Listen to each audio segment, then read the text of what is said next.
सबसे महत्वपूर्ण बात यह है कि भोजन में 6 प्रकार के रस शामिल होने ही चाहिए।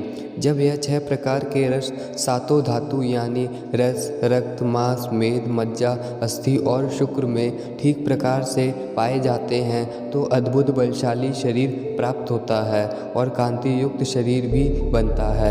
इन 7 धातुओं में सबसे महत्वपूर्ण धातु वीर होती है, जिसकी रक्षा की जानी आवश्यक है और यही वीर धातु शक्ति का परिचायक होता है। इसी वीर धातु से शरीर की मांसपेशी पत्थर जैसी मजबूत बनती है। हमारे जो राजा महाराजा हुए हैं वह सब इसी प्रकार का भोजन करते थे, जिसमें 6 प्रकार के रस शामिल होते थे, जो इनकी सातों धातुओं को पोषण देते थे और अंत में जाकर उनके वीर को अति बलशाली बना देते थे। इसी वीर की वजह से उनमें अद्भुत वीरता होती थी। उनका हाथी जैसा विशालकाय शरीर ठीक प्रकार से भोजन जिसमें 6 रस शामिल होते थे और सबसे महत्वपूर्ण बात कि वह संयम से जीते थे। जो जितना संयम से रहेगा वह उतना ही शक्तिशाली बनता है। संयम से रहने का अर्थ यह है कि अपनी 7वीं धातु यानी वीर को सुरक्षित रखा जाए। वीर जितना सुरक्षित रहेगा देह उतना ही अधिक बलशाली होगी। इसलिए हमारे भारत के ऋषि मुनियों ने ब्रह्मचर्य धर्म को प्राथमिकता दी है। वीर शब्द की उत्पत्ति वीर से हुई है। जो जितना वीरवान होता है वह उतना ही वीर होता है और वीर को सुरक्षित रखने के लिए मन की पवित्रता बहुत ही महत्वपूर्ण है। यदि एक विचार भी अशुद्ध हुआ तो वीर अपने स्थान से हट जाएगा और फिर वह वीर बाहर निकल कर ही रहेगा। स्वप्न दोष के नाम पर ना जाने क्या क्या बताया जा रहा है। वह बीमारी की असली वजह तक कोई भी नहीं जा पाता है। वीर की तुलना हीरे से भी की जाती है। जिस प्रकार से हीरा बहुत कठोर होता है, उसी प्रकार से जिसके शरीर के भीतर वीर संचित रहता है उसका शरीर चट्टान के समान कठोर हो जाता है और शक्तिशाली देह का निर्माण होता है।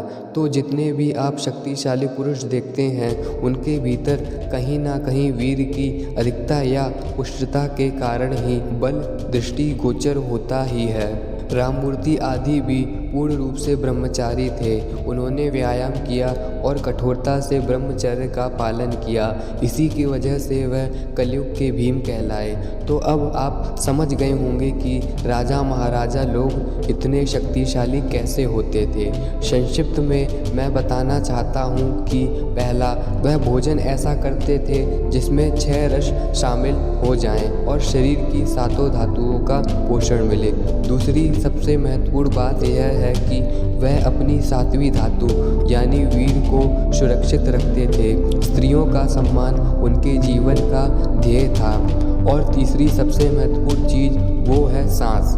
इस सांस पर ही भोजन से सातों रस प्राप्त करना शामिल है और वीर की शरीर में स्थिरता भी इसी वायु से संभव है और अधिक से अधिक शक्ति प्राप्त करना वायु पर ही निर्भर है। सांस पर ध्यान देना बहुत ही महत्वपूर्ण है। राजा महाराजा के समय सांस इस प्रकार से ली जाती थी कि प्राणवायु को अधिक से अधिक छाती के भीतर समाहित किया जा सके। जितना प्राण शरीर के भीतर जाता है उतना ही देह अधिक शक्तिशाली बनती जाती है। मैंने अभी आपसे कहा था कि जितना वीर संचित होगा उतना आप शक्तिशाली बनते चले जाओगे। तो इस वीर में भी प्राण ही तो होता है जो आपको अति शक्तिशाली बनाता है। जब सांस गहरी और ठीक प्रकार से ली जाती है तो शरीर के भीतर ठीक प्रकार से पाचन होता है और शक्तिशाली वीर प्राप्त होता है। भले ही आपने 6 रस से युक्त भोजन किया है लेकिन आपने वायु यानी सांस ठीक प्रकार से नहीं ली है तो माफ़ करना कि आपका वीर शक्तिशाली बनेगा, क्योंकि शरीर से भीतर रस बनाने के लिए शक्ति की ज़रूरत होती है और वह शक्ति प्राण यानी वायु ही देती है सांस के माध्यम से। इसलिए वायु को ठीक प्रकार से ग्रहण करें। इसीलिए गहरी सांस लेना अति आवश्यक है। इसलिए तो हमारे भारत में शक्तिशाली बनने के लिए कितने सारे प्राणायाम दिए हुए हैं। प्राणायाम करने का उद्देश्य यही है कि ब्रह्मांड में व्याप्त प्राणवायु को अधिक से अधिक सांस के माध्यम से शरीर के भीतर प्रवेश किया जाना चाहिए। तो शक्तिशाली वीर प्राप्त करने के लिए वायु की आवश्यकता होती है, यानी कि गहरी सांस लेने की आवश्यकता होती है। शक्तिशाली वीर प्राप्त हो और शक्तिशाली देह प्राप्त हो, इसके लिए एक और भी महत्वपूर्ण तत्व है जिसका उल्लेख आयुर्वेद करता है, और वह है कि भोजन चबा चबा कर ही किया जाना चाहिए। आपको पता है कि भोजन खाने से रस बनेगा, फिर अंत में जाकर रस से वीर बनेगा, और यदि रस ही ठीक नहीं बना तो शक्तिशाली वीर तो वैसे ही नहीं बनेगा। अच्छी प्रकार से रस ना बन पाने का सबसे बड़ा कारण है भोजन को चबा चबा कर ना खाना, और भोजन के पहले या बाद में पानी भी पी लेना। जब भोजन को चबा चबा कर नहीं खाया जाता है तो भोजन में 6 रस होने के बावजूद भी शक्तिशाली वीर और शक्तिशाली शरीर प्राप्त नहीं होगा, क्योंकि आपने भोजन अच्छी प्रकार से चबाया ही नहीं है, जिससे अच्छा रस बने, रस से रक्त बने और रक्त से मांस आदि धातु बने। आयुर्वेद तो साफ कहता है कि खाने वाली चीज़ों को पियो और पीने वाली चीज़ों को खाओ, अर्थात भोजन को मुंह के अंदर इतना चबाना चाहिए कि वह एक तरल पदार्थ की तरह शरीर के भीतर जाए, और ऐसा जब होने लगेगा तो पूछो ही मत कैसा मांसपेशी से युक्त अति बलशाली शरीर प्राप्त होगा।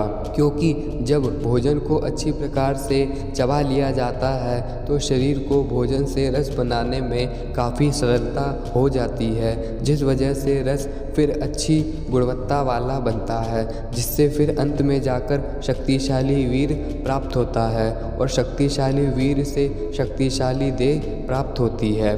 खाने वाली चीज़ों को पियो और पीने वाली चीज़ों को खाइए, अर्थात कहने का तात्पर्य यह है कि जो पानी पिया जाता है उसको घूंट घूंट करके ही पिया जाना चाहिए, ताकि अधिक से अधिक प्राण शक्ति भीतर जा सके। कभी भी भोजन के पहले या भोजन के तुरंत बाद पानी नहीं पीना चाहिए। भोजन के बीच में 2 या 1 घूंट पानी पीना लाभकारी सिद्ध हो सकता है।